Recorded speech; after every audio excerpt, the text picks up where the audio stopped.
चलिए शुरू करते हैं आज की क्लास। देखिए, जो पहली न्यूज़ आपके सामने है ये बैटल ऑफ रेजांगला के बारे में है। कल 18 नवंबर को रेजांगला में एक नया वॉर मेमोरियल इनॉग्रेट किया गया है। तो रेजांगला क्या है, क्यों इम्पोर्टेंट है और हमारे देश के डिफेंस मिनिस्टर वहाँ क्यों गए थे, तो इसके लिए थोड़ा सा ये मैप आप देखिए। ये मैप थोड़ा सा ब्लर है, लेकिन ये जूम मैप है इसलिए ब्लर है, लेकिन आपको समझ में सब आएगा। ये है हमारा जम्मू एंड कश्मीर।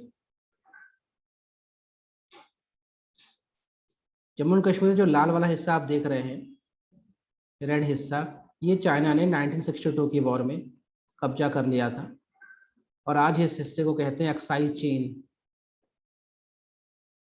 हम इसको Pakistan occupied, sorry, China occupied Ladakh नहीं बोलते, इसको बोलते हैं अक्साई चीन।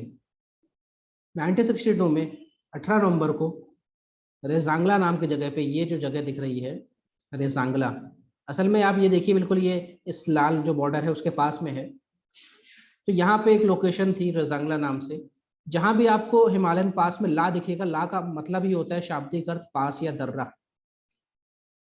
तो 1962 के युद्ध से पहले ये इलाका चाइना के पास था, चाइना ने यहाँ पे अटैक किया था और हमारी यहाँ पे जो आर्मी थी वो 13 कुमायूं इन्फेंट्री थी।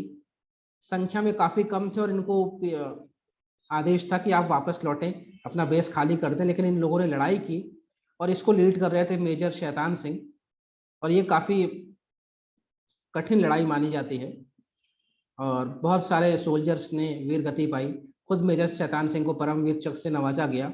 लेकिन हमने ये इलाका जो चाइना के पास था 1962 में, उस इलाके को कब्जा किया, अपना बनाया और आज भी 2021 में ये जो इलाका है रेजांगला का और इसके आसपास का जो इलाका है चुशूल वैली का, ये हमारे पास है। ये इंपॉर्टेंट इसलिए है कि ये अक्साई चीन के पास ये जो रेजांगला वाला इलाका है, चुशूल वाला इलाका है, यहाँ पे थोड़ी सी फ्लैट जमीन है, लगभग 2 किलोमीटर चौड़ी जमीन यहाँ पे। और यहाँ पे इंडियन आर्मी ने एक हवाई पट्टी बनाई है, एयर स्ट्रिप बनाई है, जिसका इंडियन एयरफोर्स समय समय पे उपयोग करती है। और इतनी ऊंचाई पे, लगभग 13,000 फीट की ऊंचाई पे, अगर हमें तुरंत इमरजेंसी में कोई रीइंफोर्समेंट भेजनी है तो हमारे पास यहाँ एक एयर स्ट्रिप है, एक हवाई पट्टी इतनी ऊंचाई पे, जो कि चाइना के बॉर्डर के जस्ट बगल में है। इसलिए ये इलाका बहुत ज्यादा इंपॉर्टेंट है। तो चुशूल का नाम बार बार आप सुनते होंगे।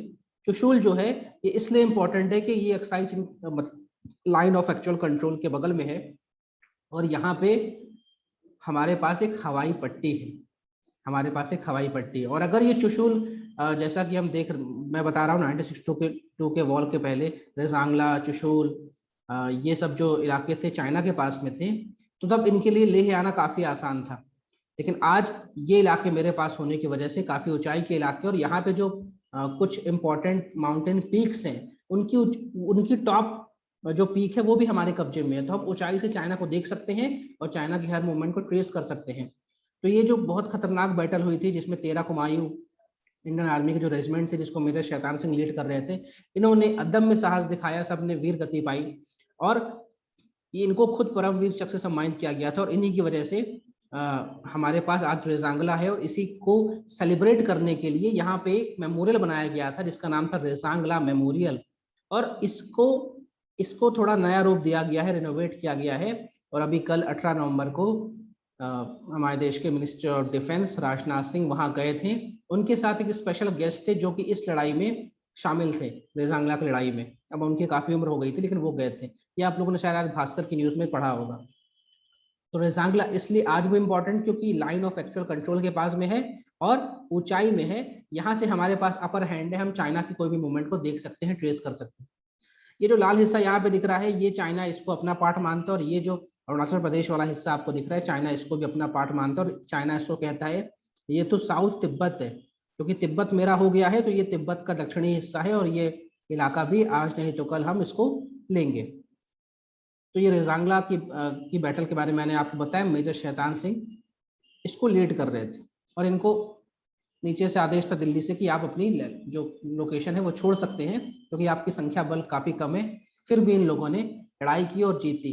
तो रेजांगला एक माउंटेन पास है जो कि लाइन ऑफ एक्चुअल कंट्रोल के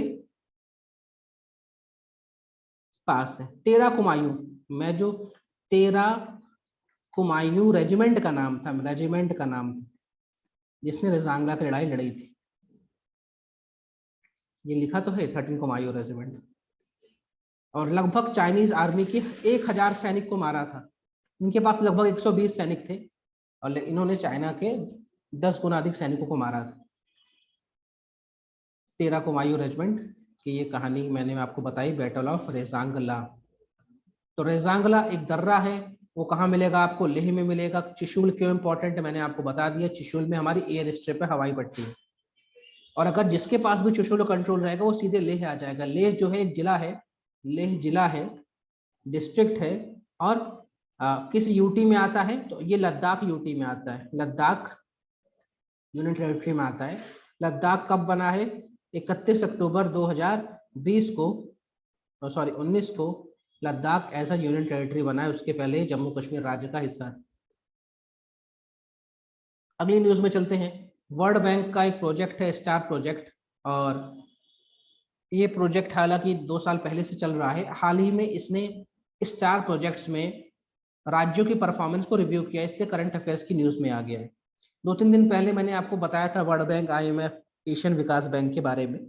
तो वर्ल्ड बैंक के बारे में मैंने बताया था कि ये जो बैंक है ये आपको मिलेगा वॉशिंगटन DC में, और इसका मुख्य काम ये है कि डेवलपमेंट को, विकास के लिए लोन देता है और देशों को लोन देता है। तो जैसा कि ये जो स्टार प्रोजेक्ट है, इस स्टार प्रोजेक्ट का नाम ही बता रहा है कि strengthening teaching learning and results for states, यानी राज्यों में जो शिक्षा व्यवस्था है उसको सुधारना, जिसमें रिजल्ट भी आए। कुछ ऐसा नहीं कि बच्चा 5वीं क्लास में पहुंच गया, 5th में पहुंच गया, लेकिन उसको एडिशन सब्ट्रैक्शन नहीं आता।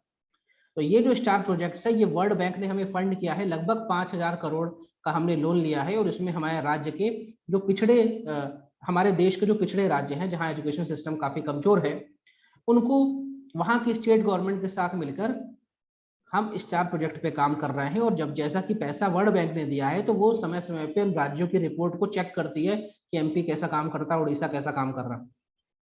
तो स्टार्स प्रोजेक्ट का नाम ध्यान रखिएगा। और इसमें स्कूल एजुकेशन सिस्टम 6 से 17 वर्ष की आयु वाले बच्चों इसमें रखे गए हैं। इसमें बच्चों को कैसी एजुकेशन दी जाएगी उसके लिए पैसा है, और टीचर साहब कैसा पढ़ाएंगे उसके लिए भी ध्यान दिया गया है।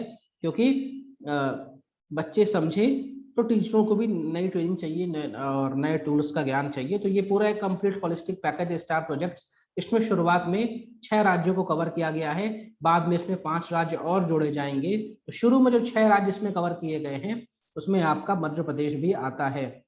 ये इसमें लिस्ट दी हुई है कि जो स्टार प्रोजेक्ट्स हैं यहाँ पे शुरू के 6 राज्य हिमाचल प्रदेश, राजस्थान, महाराष्ट्र, मध्य प्रदेश, केरला, उड़ीसा।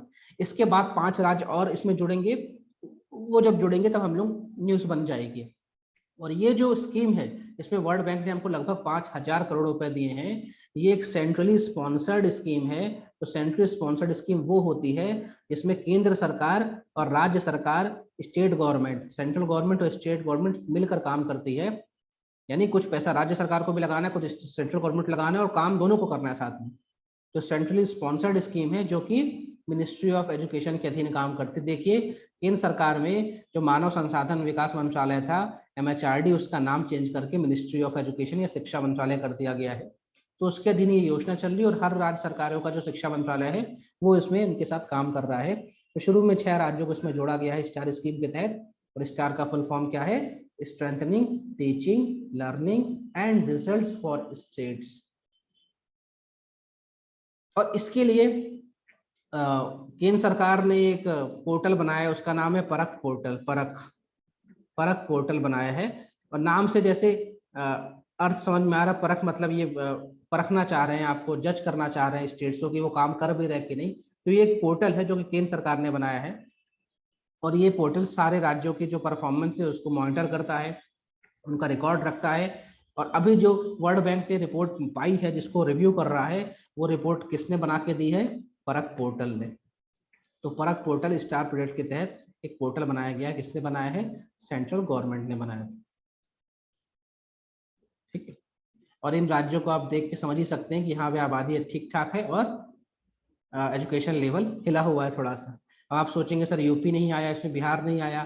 तो इसमें एक चीज और है कि जिन राज्यों को जोड़ा गया है इनके साथ एक और राज्य को ऐड किया जाएगा। वो केंद्र सरकार का डिसीजन रहेगा। जैसे मान लीजिए हिमाचल के साथ जोड़ दिया किसको, बिहार को, कि हिमाचल प्रदेश जो इस स्कीम से सीखेगा, जैसे मान लीजिए क्लास में एक बच्चा आया पढ़ने और घर जाके अपने उस दोस्त को भी पढ़ा रहा है जो क्लास में नहीं आ पाया, तो इसमें ये जो स्टेट सीखेंगे स्टार प्रोजेक्ट से, ये अपने पार्टनर स्टेट को सिखाएंगे। अभी पार्टनर स्टेट तय नहीं हुए, लेकिन ये 6 के साथ 6 और जोड़ेंगे तो 12 ये हो जाएंगे, और जो नए 5 जोड़ेंगे उनके साथ 5 और जोड़ेंगे तो 10 ये, तो 12 और 10 22 राज्य तो ऐसे हो ही जाएंगे। तो ये स्कीम चल रही है, वर्ल्ड बैंक ने फंड किया हुआ है और एक सेंट्रली स्पॉन्सर्ड स्कीम है। लगभग 1 करोड़, लगभग 25 करोड़ बच्चे इससे लाभान्वित हो रहे हैं। 1 करोड़ टीचर्स इससे नई ट्रेनिंग पाएंगे, क्योंकि पढ़ेगा इंडिया तभी तो बढ़ेगा इंडिया, और अगर इंडिया पढ़ाई में कमजोर रह गया तो फिर वो दिक्कत हो जाएगी। अगली न्यूज में चलते हैं। ये जो न्यूज है, इस न्यूज में यह है कि रशिया ने अंतरिक्ष में, स्पेस में अपने एक पुराने सैटेलाइट को मार गिराया या उसको तबाह कर दिया। उस वजह से बहुत सारा मलबा फैल गया स्पेस में, जिसको लेकर सारे देशों ने आपत्ति